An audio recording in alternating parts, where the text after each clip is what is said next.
All right, direct and cross-examination. This will be the third time I've done this. The last one was interrupted by a swear word by me, and that's not that good. In any event, direct examination. Once the jury has been impaneled and the opening statements are done, plaintiff is going to have to present evidence. They're going to present evidence through witnesses, and they're generally going to have to ask witnesses questions without leading them, without hinting to them what the answer is. And I'll give you some examples of that in a second. But one rule of thumb is that the questioning should follow this format: 5 W's and an H. Who, what, why, where, when, and how is the H. Who, what, why, where, when, and how. So the idea will be that once the witness gets on the witness stand, you will help them tell their story by a series of questions where the information comes from them. What time did you arrive at the party? What? That means that the information will come from the witness. A leading question, which is not permitted generally not permitted on direct examination, would be, you arrived at the party at 8 o'clock, didn't you? You can see that I'm telling the witness, or hinting pretty strongly, what the answer is. You can usually tell a leading question oftentimes by if the answer is yes or no, and more strongly if the information needed to answer the question is within the question.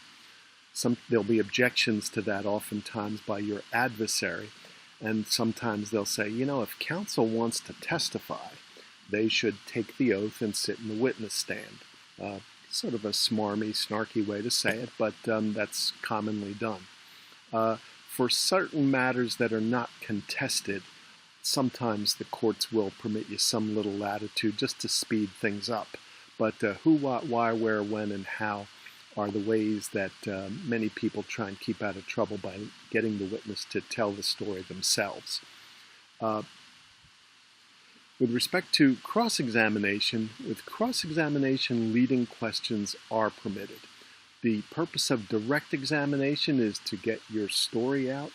The purpose of cross-examination is generally to attempt to discredit or impeach the witness.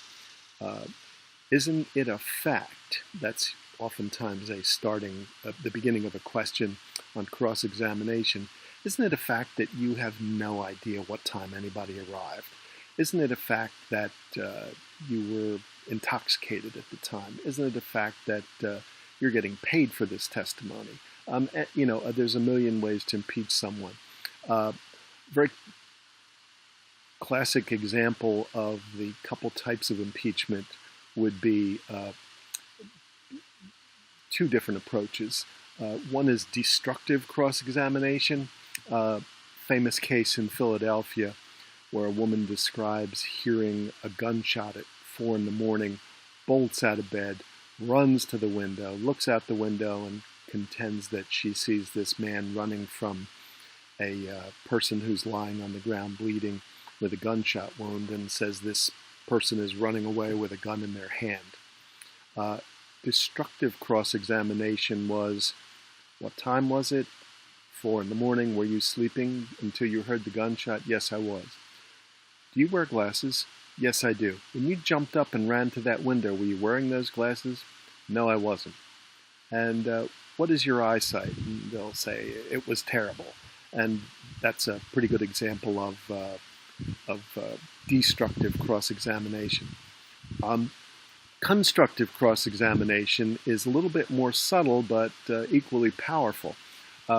Classic example of constructive cross-examination had to do with the cross-examination of Mark Furman, who was one of the detectives in the O.J. case. F. Lee Bailey, who was one of O.J.'s attorneys, questioned Detective Furman and said something along the lines of, have you ever used the N-word since you've been a police officer? And Mr. Furman said no.